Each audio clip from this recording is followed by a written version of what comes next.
こんにちは、みどりです。皆様お元気でお過ごしでしょうか？今回は HSP をテーマにお話ししようと思います。日本では HSP は繊細さんという言葉で知られるようになりました。でも、まだ正しく理解されていない部分もあるように感じます。そこで HSP とはどのような気質なのか、まずは基本的な知識をお伝えします。その上で HSP にも様々なタイプがあること、そして HSP の人が自分らしく幸せに暮らしながら、その特性を強みとして生かしていくためには、どのような姿勢を持つと良いのかについて考えます。では早速始めましょう。まず最初に HSP とは何かについてです。HSP とは Highly Sensitive Person の略で、人一倍敏感な人という意味です。これは1990年代にアメリカの心理学者エレイン・ N ・アーロン博士が提唱した概念で、およそ5人に1人がこの気質を持つと言われています。例えば30人のクラスであれば、そのうち6人ほどが HSP だということになります。つまり HSP は決して珍しい少数派ではありません。最初に知っておきたい大切なことがあります。HSP は病気ではありません。また障害でもありません。もちろん弱さでもありません。HSP は気質です。つまり生まれ持った感じ方や反応の傾向のことです。音や光、人の感情などを強く感じ取るのは、本人が気にしすぎているからでも、神経質だからでもなく、脳や神経の働きによる自然な反応だと考えられています。HSP は何かをきっかけに後天的になるものではなく、もともと持っている気質の一つと理解するといいでしょう。アーロン博士は HSP に共通する特性を4つの側面から整理しました。ここからは4つの側面を1つずつ丁寧に見ていきます。1つ目は、物事を多角的にじっくりと考える傾向があるということです。会議や話し合いの場ですぐに発言しないのも、考えることを怠っているからではありません。むしろ、より正確に理解しようとして、頭の中で情報を丁寧に整理しているんです。誰かに何かを言われた時にも、あれはどういう意図だったのだろう。もしかしてこういう意味だったのかなと、様々な可能性を考え続けることがあります。周りから見ると考えすぎと思われるかもしれませんが、HSP にとってそれは考えすぎではなく、自然な情報処理の仕方なんです。こうした深い思考力は、複雑な問題や人間関係を洞察する力として大きな強みになります。ただ、深く考えることで考えが止まらなくなり、疲れてしまうこともあるかもしれません。そのような場合には、ここまで考えたら一度休むと、時間枠を決める習慣が助けになるでしょう。また、考えたことをノートに書き出して整理し、今日はここまでと一旦区切りをつけるだけでも、少し楽になれるかもしれません。2つ目の特徴は、過剰刺激を受けやすい点です。HSP の人は、華やかな場所や長時間の会食の後に、どっと疲れたと感じることも少なくありません。これは HSP が音や光、匂い、人の声など周囲の刺激を深く処理するために起きる現象です。HSP でない人がそこまで気にならないと感じるものでも HSP は一つ一つ受け取り強い刺激として感じることがあります。蛍光灯のちらつき、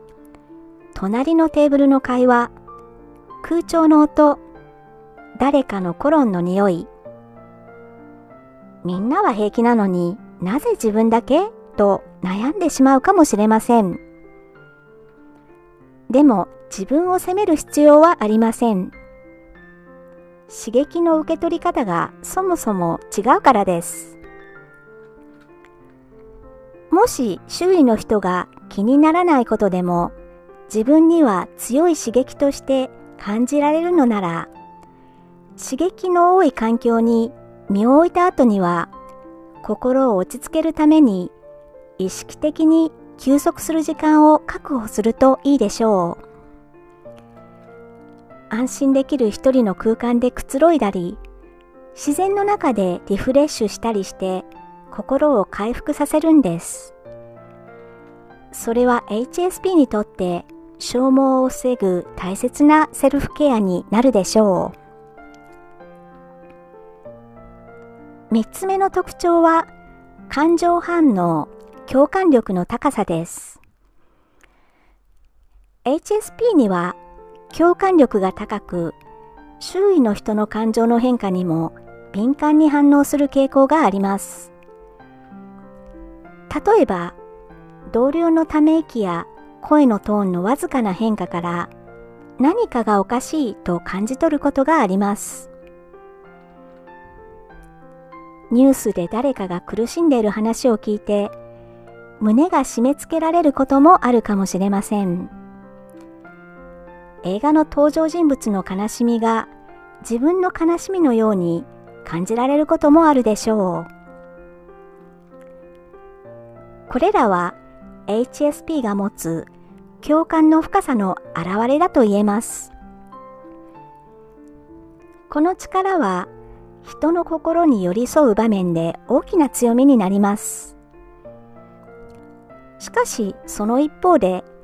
他者の感情を抱え込んで消耗してしまうことにもつながります。職場の誰かが機嫌が悪いだけで自分が何かしてしまったのだろうかと不安になったり、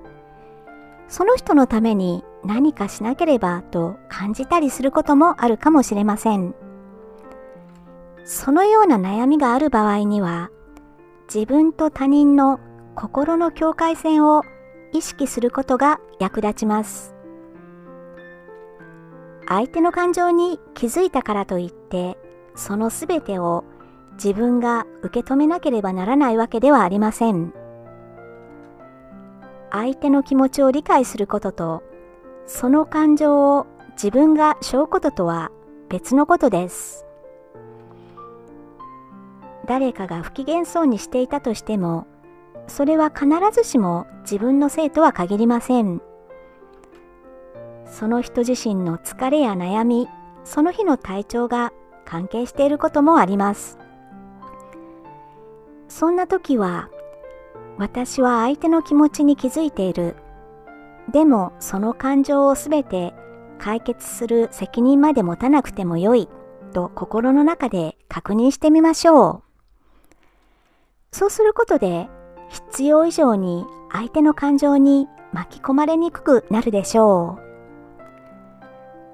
う。共感する力を大切にしながらも、自分の心まで相手の感情に預けすぎないようにしましょう。4つ目の特徴は感受性の高さです。例えば HSP の人は、今日は照明がいつもより少し明るい、空調の音が気になるなど、他の人が気にしないような小さな変化にもすぐに気づくことがあります。人の表情の小さな陰りや、声のトーンのわずかな揺らぎから言葉にされていない感情を読み取ることもあるでしょう。これは HSP が持つ感覚の鋭さの表れです。この感受性の高さは、不快なものに対して人一倍敏感になり、負担になることがありますが、必ずしも悪いことばかりではありません。心地よいものや美しいものもより深く味わうことができるからです。またこの感覚の鋭さは様々な分野で大きな強みとなるでしょう。例えばデザイン、教育、医療、音楽、カウンセリングなど細やかな気づきが求められる分野では、この感受性が生かされる場面も少なくありません。この鋭さは多くの場面で他の人にはない視点や感性をもたらしてくれるかけがえのない資質でもあるんです。ここまで HSP の特性を4つの側面から見てみました。次に HSP でもいろいろなタイプがあるということをお話しします。HSP は内気で人付き合いが苦手な人だと思われることが多いです。でも必ずしもそうとは限りません。HSP の約7割は内向型と言われていますが、残りの約3割は外向型です。内向型 HSP は一人の時間や静かな環境の中でエネルギーを回復するタイプです。たくさんの人と話した後は一人になりたいと感じるのは、人付き合いに苦手意識があるからだとは限りません。受け取った刺激を落ち着かせようとする自然な反応でもあります。静かな場所での読書や音楽鑑賞、自然の中での散歩など、刺激の少ない活動を通して心を落ち着かせる時間が必要なんです。一方、外向型 HSP は人との交流を楽しみながらも、内面では繊細さゆえの疲れを抱え、帰宅後にぐったりしてしまうことがあります。周囲からは社交的なのに繊細なのと理解されにくく、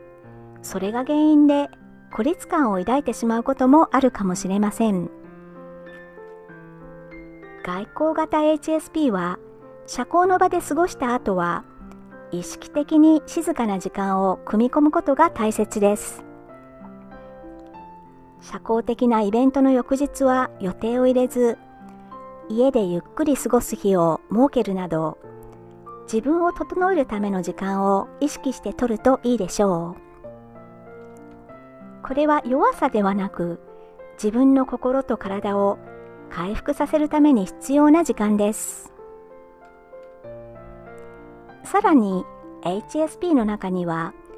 HSS 型 HSP と呼ばれるタイプもあります。これは刺激を求める傾向と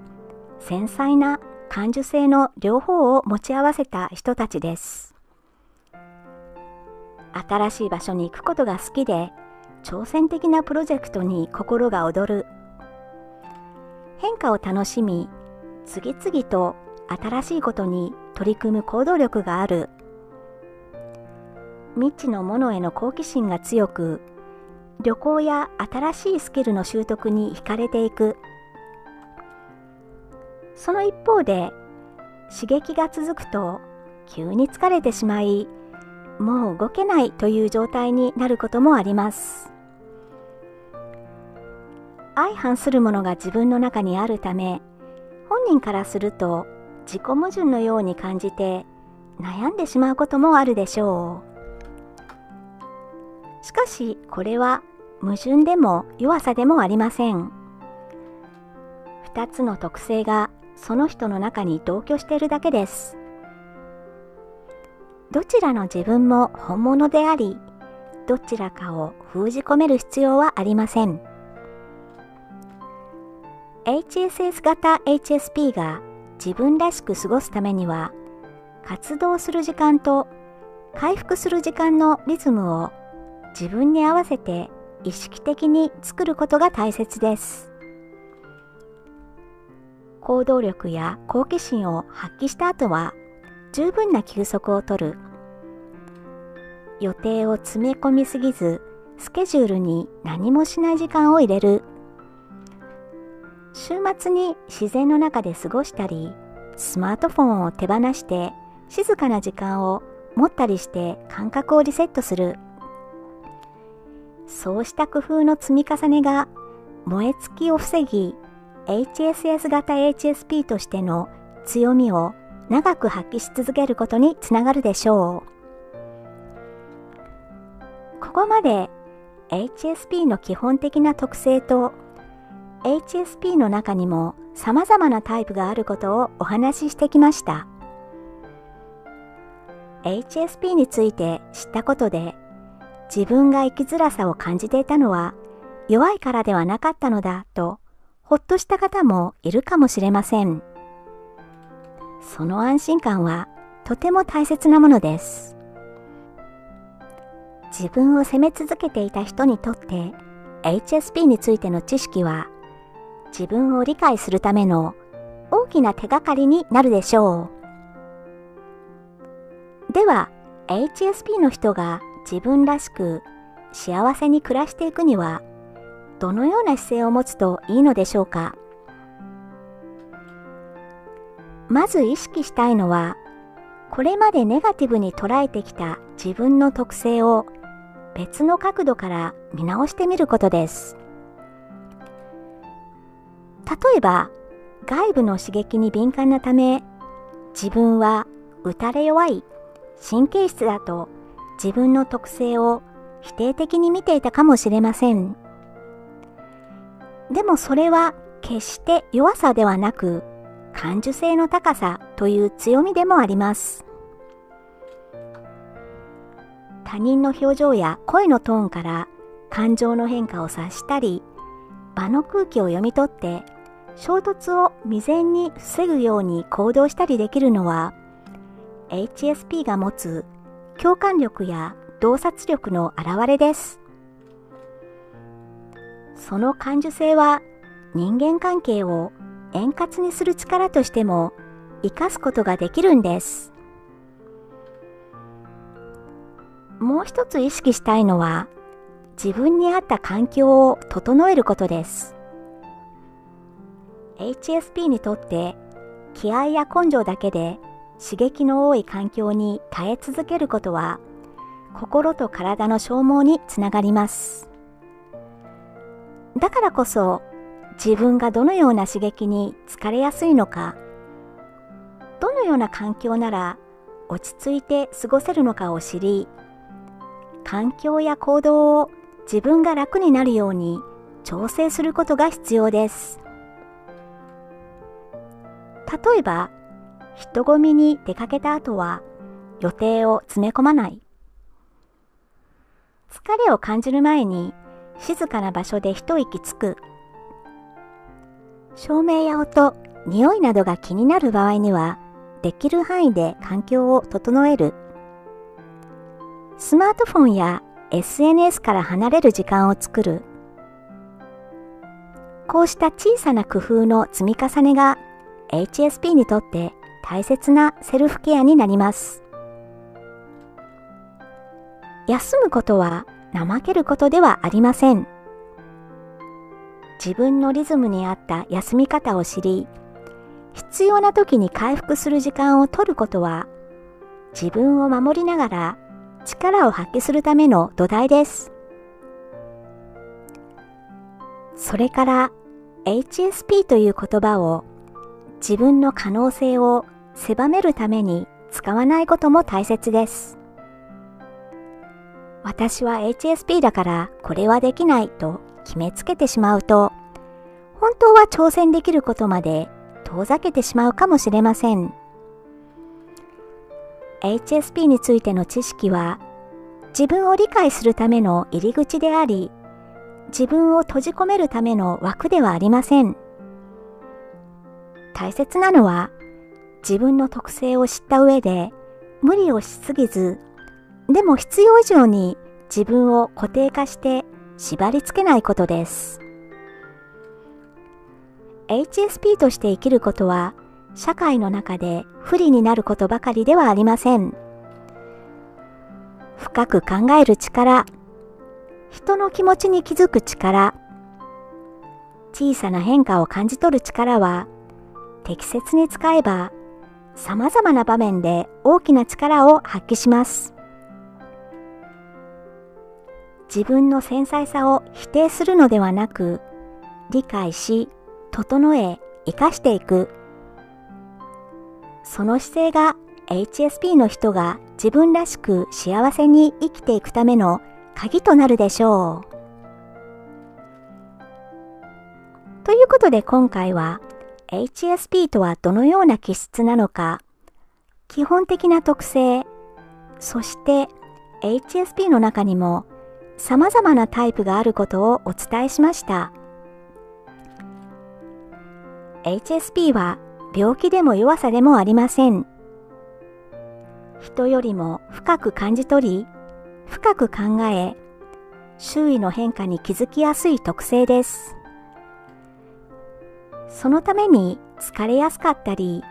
生きづらさを感じたりすることもあるかもしれません。